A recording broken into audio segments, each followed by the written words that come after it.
so much. Oh, you're fabulous. And listen, I gotta tell you, I love that standing up business. That's a beautiful compliment. Gave you a chance to straighten out your shorts, too.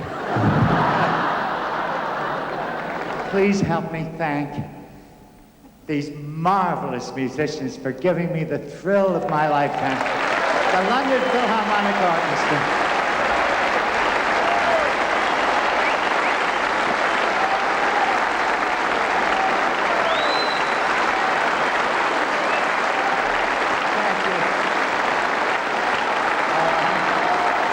You really want more? Okay. Well, I'll tell you what. Would you like to hear my theme song? Okay.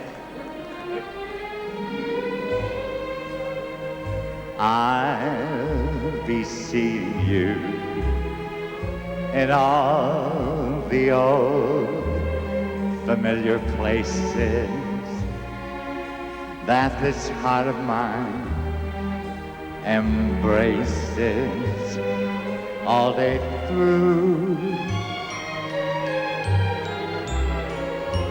In that small cafe, the park across the way. Oh, I feel like the Pope. The children's carousel, the chestnut trees, the wishing well. Thank you. I'll be seeing you in every lovely summer's day, in everything that's warm and gay. I'll always think of you that way. I'll find you in the morning sun, and when the night is new, I'll be looking at the moon, but I'll be seeing you.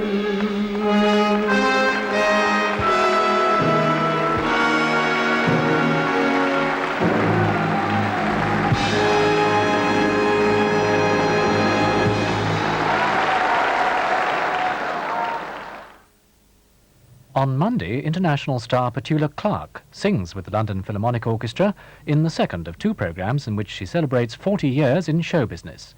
Well, that's on Monday evening at 9:20 on BBC2. And next Saturday at 8:50 here on 1, Val Doonican returns with special guests Charles Aznavour and Blossom Dearie. Early evening programmes for Sunday on BBC1. At 7:15, King's Royal and changes in Sir Fergus's will. I did not know your father had made another will. I did not know he'd left all his shares in King's Royal to me. What I can't understand is why. Whatever his reasons, Robert, I cannot hold the shares. The law prevents me. They're your shares and I don't want them. Please understand. You knew that. Why did he leave them to you? Yes, Minister takes to the air again at 8:05. It's been said, Mr. Hacker, that you are now Mr. Town Hall as well as Mr. Whitehall. Well, it's very flattering of you to put it that way, Lula. Well, it wasn't me who put it that way, Mr. Hacker. It was the Daily Mirror.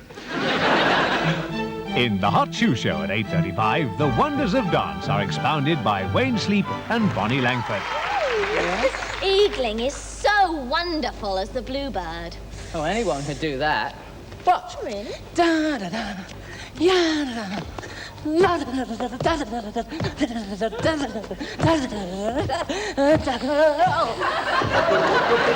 Three programmes for Sunday evening on BBC1.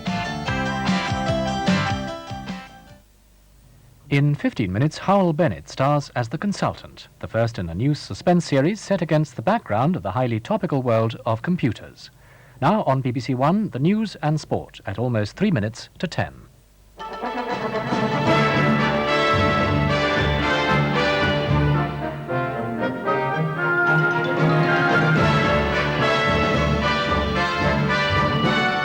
Mrs. Thatcher returns from Buckingham Palace to announce her cabinet changes.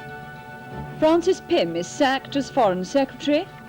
Sir Geoffrey Howe moves from the Treasury to the Foreign Office. Nigel Lawson takes over as Chancellor of the Exchequer. The Save the Children Fund workers kidnapped in Ethiopia are home at last. And David Gower hits England to another World Cup victory. The Prime Minister has acted swiftly to reshape her team following her victory in Thursday's general election. Her cabinet changes were announced from Downing Street at 6 o'clock this evening after she'd been to the palace to inform the Queen. Mrs. Thatcher said they were designed to reflect the range of opinions within the Conservative Party. There were 12 changes and 2 ministers were sacked.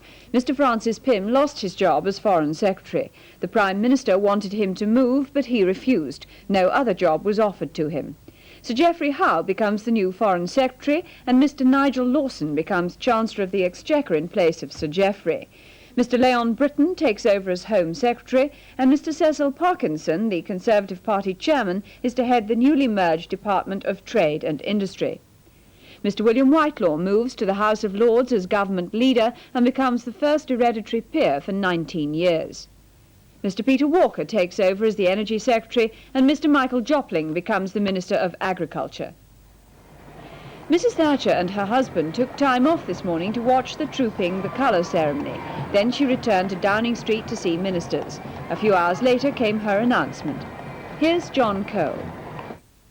Mrs. Thatcher has chosen the moment of maximum strength after her election triumph to dismiss the one man who has ever looked like a potential rival. Francis Pym is a traditional Tory who's had deep reservations about this government's economic policies. But in the depths of her Falklands travail, when she had lost Lord Carrington and the Foreign Office team, she drafted Mr. Pym into that role, and in the process effectively isolated him from his Westminster roots. He was one of the most likeable men in the government, but the moment Mrs. Thatcher has chosen for his dismissal is designed to ensure that he'll not become a focus of backbench rebellion, at least while the Prime Minister's riding high. They met for half an hour last night. Mrs. Thatcher did not offer him any other post, but suggested she would support his appointment as Speaker.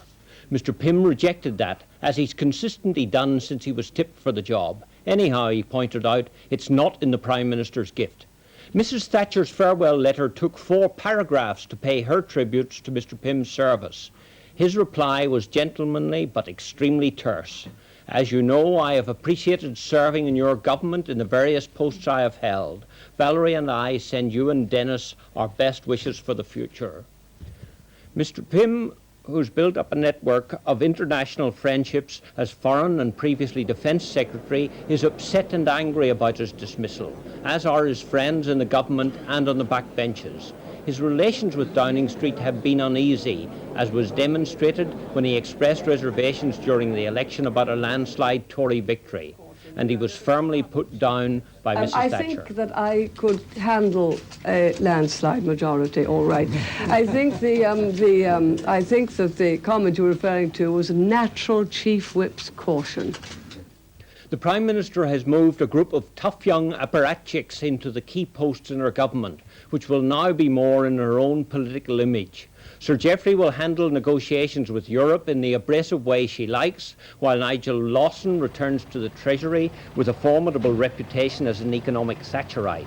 He was there before as a junior minister and then took on the privatisation task in energy. Cecil Parkinson, the party chairman, gets his reward for the Tory victory by being put in charge of a combined industry and trade department. He's another man on the way up.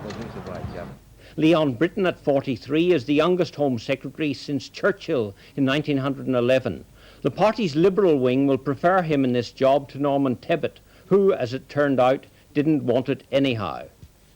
But Mr. Britton is an economic dry, and his place as Chief Secretary, the Cabinet's cost-cutter-in-chief, goes to another tough man, Peter Rees. William Whitelaw goes to the Lords with the first hereditary peerage of Viscountcy to be conferred since 1964. He'll remain Deputy Prime Minister. The only other comfort for the Cabinet wets is Peter Walker's promotion to energy. He'd indicated that he'd been at agriculture long enough. Jim Pryor stays in Northern Ireland. But in the central direction of her cabinet's economic, home and foreign policy, Mrs Thatcher has now got, for the first time, a team of ministers entirely to her own taste. The second minister to be sacked is Mr David Howell, the Transport Secretary. His successor is Mr Tom King, who leaves the Environment Department. Mr Patrick Jenkin becomes the new Environment Secretary, while Lord Cofield is appointed Chancellor of the Duchy of Lancaster. One expected move did not take place. Mr Norman Tebbit stays for the time being in his job as Employment Secretary. There's still the question about the Labour Party's leadership. Key figures talking about the poor election performance stressed the need for a united front. At the Northumberland Miners' Gala, Arthur Scargill warned of 8 million unemployed and political strikes to protect welfare services. He criticised some Labour leaders for the defeat, but not Michael Foot, who was there too. John Thorne reports. Both leaders grabbed the chance to show that trade union and Labour Party solidarity had survived the election defeat. The weather in Northumberland hadn't been kind, but several hundred people joined the parade behind the miners' band marching through the town. It was Mr Foot's first public post-election engagement, and he dismissed talk of retirement and resignation. I have to disappoint my friends from the National Union of Journalists, and I've got my card here in my pocket. I have to disappoint them. No announcement on such topics will be made until I've attended quite a number of other galas, maybe. We'll have to see how it goes. And Mr Scargill added his unequivocal support for the Labour Party leader. Michael Foot has led our party through this election campaign with courage, determination and unswerving loyalty. And on behalf of the National Union of Mine Workers, I give my support and pledge of support to Michael Foot as the leader of the party. Tony Benn was at the Nottinghamshire Miners' Gala in Mansfield. He called for a more collective and accountable Labour leadership. The party had to be rebuilt, he said, and there was no room for bitterness or recrimination. In Lebanon, a bomb detonated by remote control exploded only seconds after an Israeli military convoy passed by just inside Israel's front line south of Beirut. 6 Lebanese civilians were injured, including 3 children. The bomb blast was part of a wave of attacks on Israeli soldiers this week. Yesterday, 3 were killed in an ambush near Tyre. At least 100 people are reported to have been killed when the roof of a cinema collapsed during a storm in the Indian state of Bihar. 150 others were injured and are being treated in hospitals in the small town of Bikramganj, west of Patna. 4 British Save the Children Fund workers are back in Britain after spending 7 weeks in the hands of Ethiopian guerrillas. They'd been held by the Tigray People's Liberation Front, who wanted to bring attention to the results of a severe drought. Today in Khartoum, the workers boarded a plane to London. With them were Irish, American and Indian colleagues who'd been held with them, and our reporter Clive Ferguson. Champagne on the flight from Khartoum replaced the muddy water the relief workers had been drinking for 7 weeks up to last Thursday. That and a diet of goat meat, sardines and bread had meant they'd all lost a lot of weight.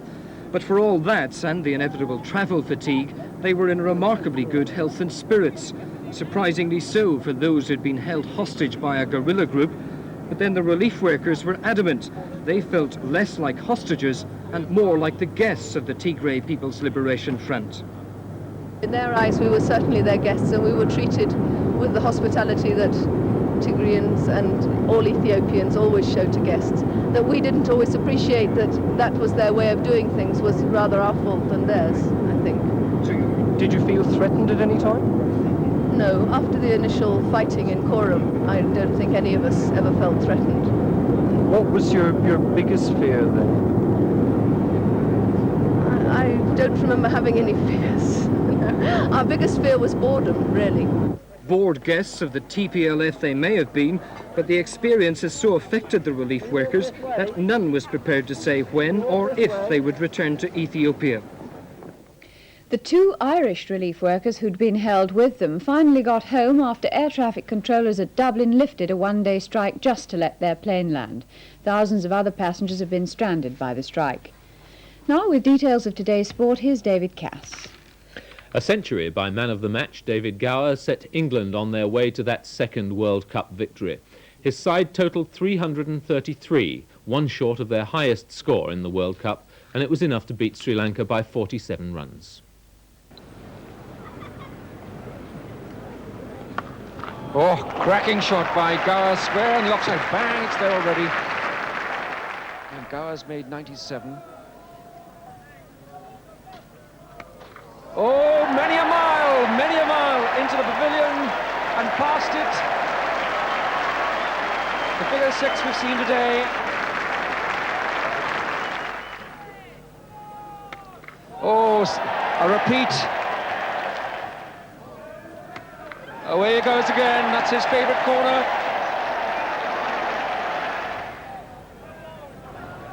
He's bowled him. 130 runs for David Gower. The crowd stand up. Then England showed the same aggression in their fielding.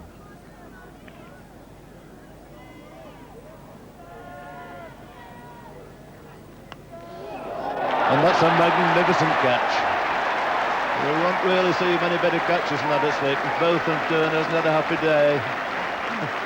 And another fine catch took the second of Vic Mark's 5 wickets today.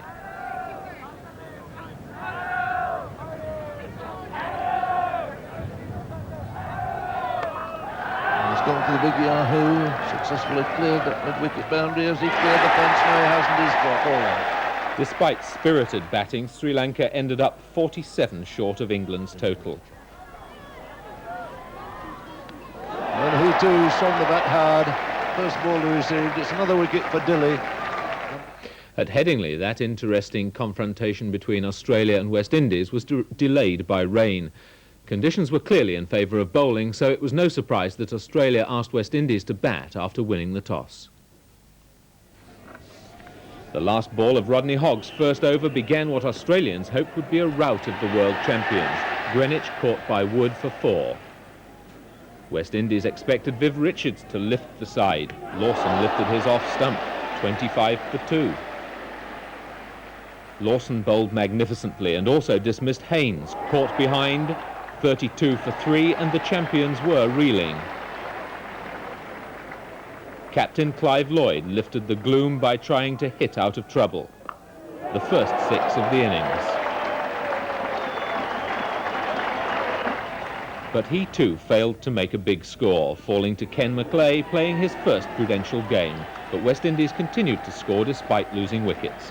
They ended the day at 160 for 5 off 42 overs. Rain affected the day's 2 other matches. Pakistan ought to get the low target needed to win tomorrow, and India beat Zimbabwe. Tennis, and no upsets this afternoon in the semi-finals of the Stella Artois Championship at Queen's Club in London. John McEnroe beat the South African Kevin Curran, seeded number 6, in straight sets, 7-5, 7-6. Curran's performance improved as the game went on, but luck just wasn't with him.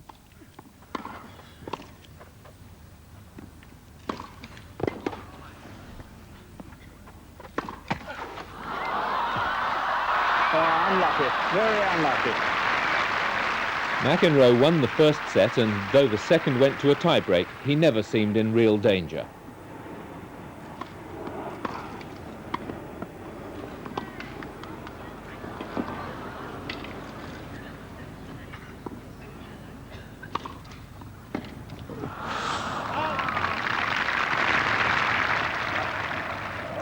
It's match point.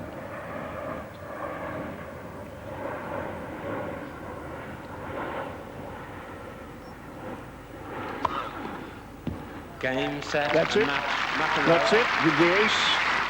In the other semi-final, Jimmy Connors was in top form against 23-year-old Ivan Lendl from Czechoslovakia. Connors had an easy win, also in straight sets, 6-love, 6-3.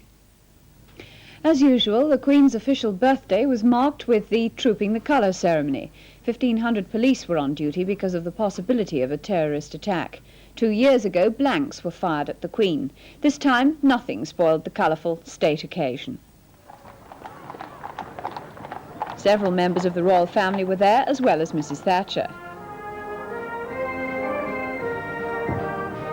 The Queen, riding her favourite horse, Burmese, wore the uniform of the Colonel-in-Chief of the Grenadier Guards.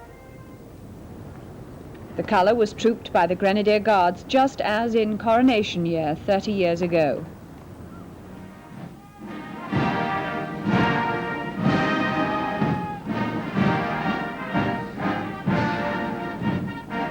After more public duties, the Grenadier Guards go to Northern Ireland. And that's all from us in the newsroom this evening. Good night.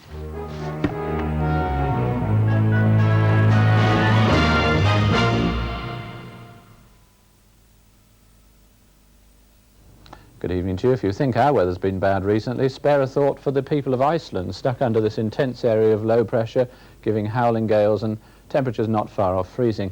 Never mind, that'll never come our way, but it will, of course, help to continue to push this cold front across the rest of the country, and so introduce these somewhat cooler, fresher westerly winds and some showers. We can see that front on the satellite picture, but there's not actually very much left of it. It's there lying across the central part of the country. It'll bring a few spots of rain along to the southeastern corner before the end of the night, and you'll notice a few showers that are going to run in towards western Scotland. So when we look at tomorrow in the southeastern corner, I think you'll find it'll probably start off cloudy, again just here and there, one or two spots of rain, but it won't be long before it brightens up. But as it brightens up, so you'll find some showers breaking out as well, and some of the showers could be rather on the heavy side. For the rest of the country, there'll be some sunshine right from the start, but there too there'll be showers scattered around, and I think you'll find the showers heaviest and most frequent in that more northwestern part where there may be some thunder mixed in, and in those northwestern areas it will be rather cool and rather breezy as well. The temperature there 12 centigrade, 54 Fahrenheit, as against 19 centigrade, the mid-60s in the southeast. Well, that's all. A very good evening to you. This Monday on BBC1, the play of the month is The Gay Lord Quex, a bittersweet comedy about a middle-aged man with a notorious past. You see that man? The dark one. That's Lord Quex, the wickedest man in London. His eyes? Why, they're considered his best feature. I never saw wickeder eyes. All my girls say the same. But a bad reputation is not easy to lose, especially when marriage is in the air. They make a fascinating couple, don't they, Duchess? To see two people on the threshold of wedlock is always painfully interesting. And past mistresses don't help the situation. Harry, Duchess. I will hurry into my gown and return. Be here in a quarter of an hour. And temptation is everywhere. I've a quarter of an hour to fill in, somehow. Indeed. Have you seen the grotto? No. It's in that direction. That's the play of the month, The Gay Lord Quex, this Monday at 9:25 on BBC1. On BBC Two now, highlights of today's World Cup cricket. Here on One in 50 minutes, Dynasty. Now the start of a new suspense series set against the background of the highly contemporary world of computers. Howell Bennett stars as the consultant.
Marble halls.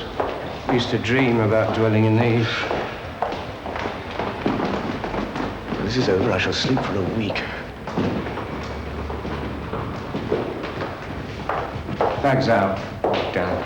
I know better ways of living dangerously.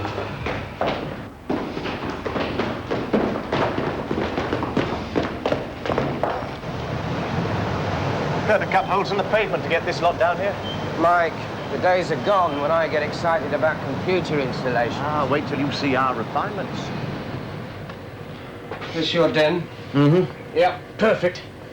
No windows. You very rarely find windows 2 floors below ground level. You'll be here in a minute. So, we'll be ready. He's head of security for a major insurance company. They're paying us 200 quid a day consultancy fee. Yeah, well, if this works, we're worth it. I'm just saying, comb your hair, put your jacket on. Jewish mother time, eh?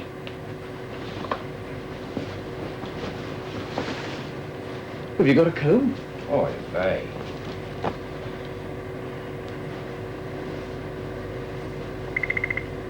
Ah. Ready when you are, Mr. Chambers.